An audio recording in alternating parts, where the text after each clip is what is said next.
Hi friends! As we come to summer, I want to tell you about one of my favorite hobbies, looking at the night sky. Scientists who study the stars are called astronomers, and anybody can be an astronomer or a stargazer. All you have to do is stay up late and look up. There's a whole nother world of stories that come out every night, just like dreams. You don't need much to be a stargazer. If you have some binoculars or a telescope, they will help. You don't need a flashlight. It will actually make it harder for you to see. You want your surroundings to be as dark as possible. You also need some information. When I was young, my favorite book was called The Stars, A New Way to See Them by H.A. Rey. He's the author of the Curious George books. There's lots of books about the stars. You can also get an app for a smartphone. I use one called Sky Guide, and it's great because you just point your phone at the sky and it shows you all the stars' names, and even rockets and other things too. There are so many kinds of stars, and each one has a story. Some other things you can see are the moon, galaxies, satellites, and the other planets in our solar system. In the last few weeks, I have taken pictures of the planets Mars, Saturn, and Jupiter, and in this one, Venus and Mercury over Mount Tam at sunset. Stars are grouped together into constellations.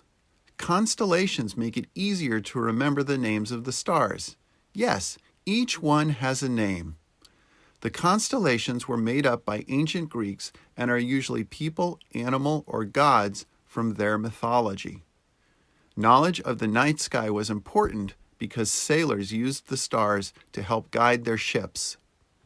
10, 9, 8, 7, 6, 5, 4, 3, 2, 1, 0.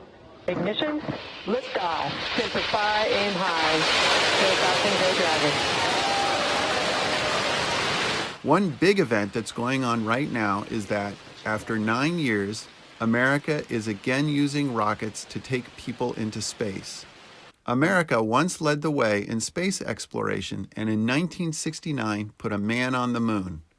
When I was 6 years old, I saw the rocket called Apollo 11 take off in Florida, and my family followed along as the astronauts made their trip to the moon and back.